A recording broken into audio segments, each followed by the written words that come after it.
Right, hello. I'm joined by Van from Catfish and the Bottlemen. Hello. We're at a bar at the joint as well, so it's a nice place to be. I like being at the bar. I do. It's quite good. So how you doing? I'm great, mate. How are you? Yeah, not too bad. Enjoying the sun or not so much as you were just saying? No, not enjoying the sun at all. I've got Irish skin, so I'm just... I'm not in, mate. I've got an isotonic though. Isotonic 50p. So you're my man myself. So, right. Well, the first thing I wanted to ask you is apparently you got the name from a Catfish and the Bottlemen from a busker in Sydney. Yeah.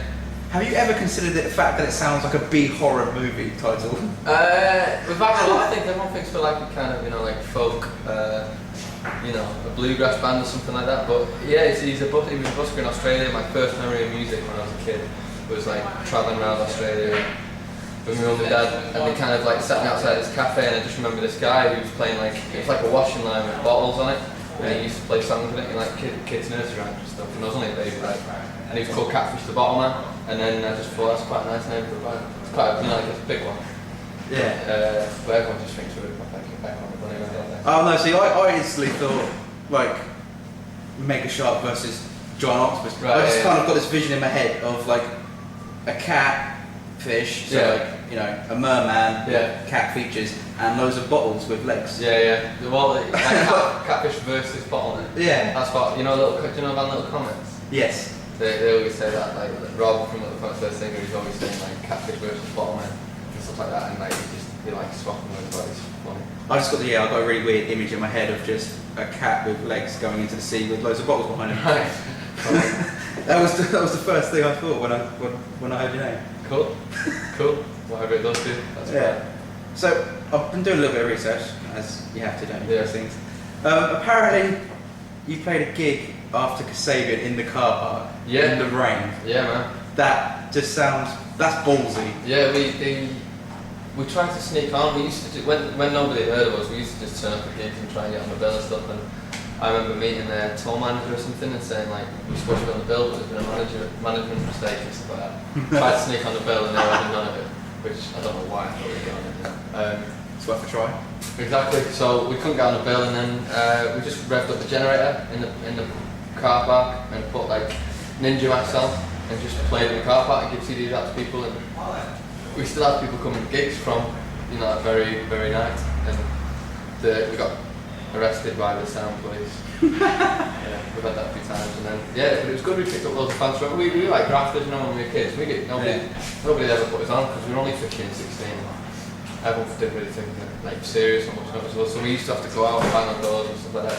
So we've done it everywhere. We've played in like we used to turn up in universities when everyone's having their lunch and like just rev up. And we picked loads of fans up off it. You know what I mean? Like it was that kind of grafted for our name really. So I do like that though, because you've actually gone about it the old school way, which is just play a shed load of gigs, like what, 250 something stupid, is it? In a year, I think it was like 250 in 18 months. 18 months. Yeah, that's horrendous, especially on your voice as well. Yeah, I know that. Well, that's the thing. That's the only thing I struggle with, like, is maintaining my voice. But you get through it. Some you don't. Some you just got to scrape through it.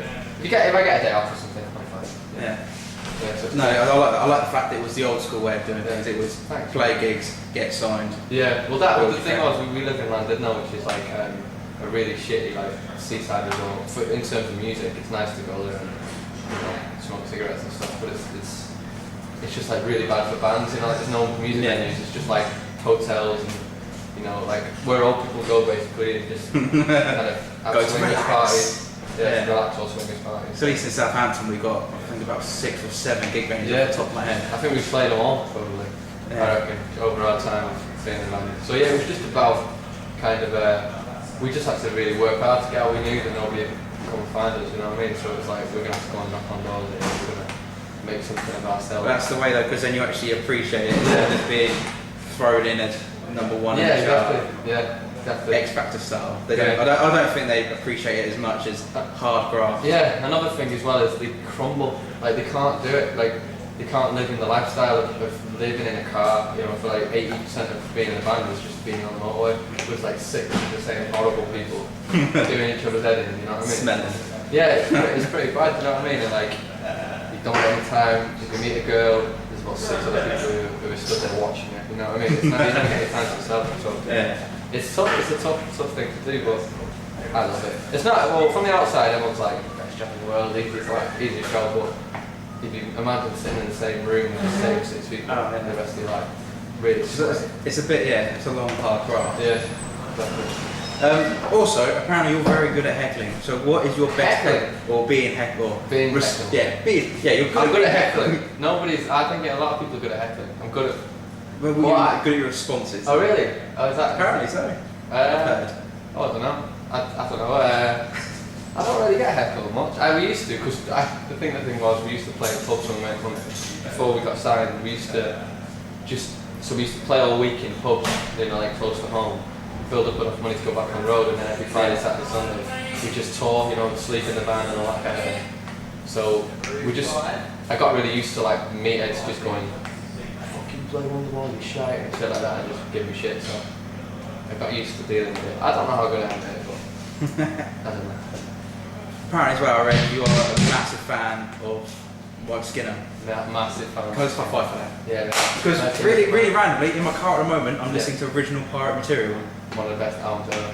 I dug it out the other day. Great album title. I love that album title.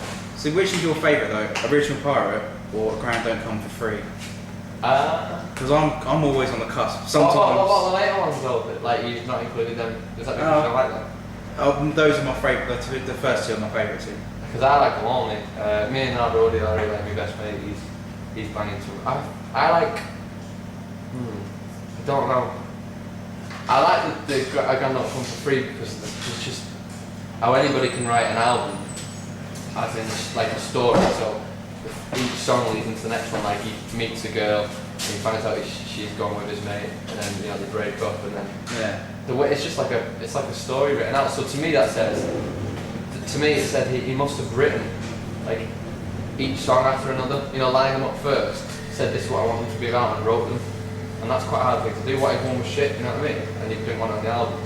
So that's quite a tough thing to do. So I like that one, I think. Yeah.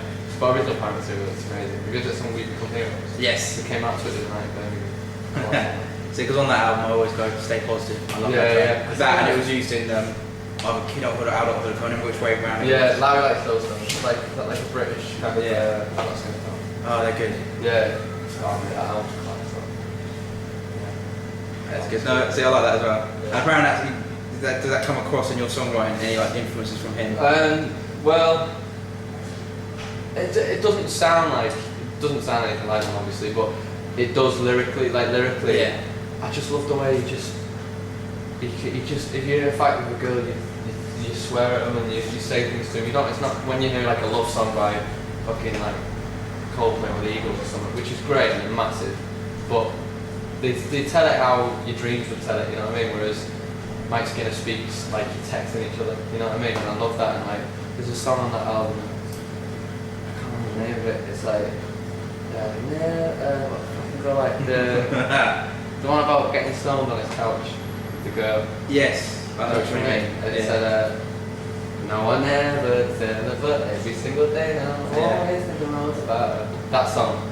And it's just about getting stoned in his house with his girlfriend or going out with his mates. It's like kind of, what do I do kind of thing. It's just perfect. It's like exactly how you do it. And, it's more realistic. Yeah, so it's just quintessentially British. All the colloquialisms and stuff like that are just spot on. The geese and knees excitement. Exactly. Yeah, don't find it. Yeah, I love that track. He's amazing. I love it. But yeah, so a lot of it in lyrically in our stuff, I just really try and tell it like because I've been raised on him. That's the way I get spoken to, and that's the way I'd kind of like mine. If I was into a band, I'd like them to speak to me how I actually get spoken to. You know, yeah. I'm not really into bands who sing about, like the great unknown. Yeah, exactly. Yeah, I like it when it's like I know exactly what that's about. I don't know why you're saying it. Why. It's more attainable for the audience. Yeah, in a way. I like it. I don't think it like hits us. I don't know what it is like. Like just a generic love song. It's just massive. It just everyone loves it. You know what I mean? It hits home really hard. But for me, it's like on the opposite. I really much prefer being spoken to very straightforward. Direct. Yeah, direct. Yeah, that's the word. That's cool. Yeah. So the big single for you guys, like the big breakthrough one, has been Caffeine, hasn't it? It's just gone massive radio play. It's just gone everywhere. So what was the inspiration behind that track? That song was about. It's it's about a girl who you're madly in love with, but you shouldn't be. Like, you don't really get on with each other, but she's the kind of girl you're in when you're drunk and stuff like that.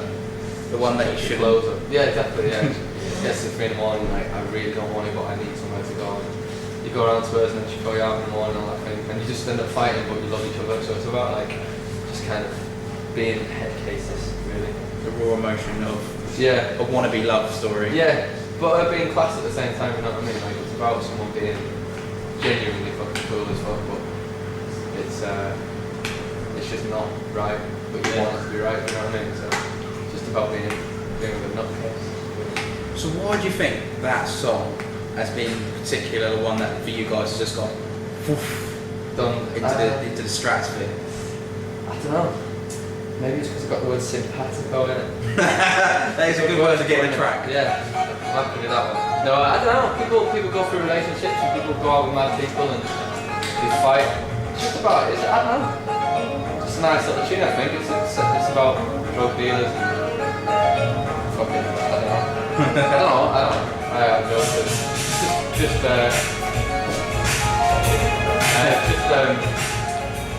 I don't know. I really don't know. It's just we try to write good songs and hope people get it. And it's like, it's clear. I try not to think about it too much. I'm not trying to analyse it a bit too much. But Whilst it's working, it's working. Yeah, I guess. But I'm just flattered that people like it. It is a great tune. So, where's next for you guys? You've got this tour. It's now all sold out, isn't it? Yeah, man. Yeah, Which is good. Crazy. And then we go to America, and then we go to Ibiza. Oh, nice. Whose idea was that? That was my idea. Just Not my idea. Yeah. Hate the heat, I'm gutted. No, I'm excited for that. I'm going to melt my Ibiza, man. But it's a good party place. I'm not wearing football shorts on the stage, no way. Oh man, I'm going to melt out there. Jake Bug's out there, we're playing Jake Bug out there. That's cool. Yeah, I like him. What else? Album. Yes. Another tour. When's the album due? Are you allowed to say it, or do you even know yet? We don't know that definitely, but I think in August, September time. September. Yeah, we said like so September. That's cool. Have you heard Robbie Travis sing? No. Watch it. YouTube Robbie Travis sing. Very cool. Alright, well that's it for me. Right. So, thank you very much. Absolute pleasure, man. Yeah. Thank you very Cheers. much. And have fun tonight. Thank you very I'm much. looking forward to it. See you in a bit. See you later. Bye.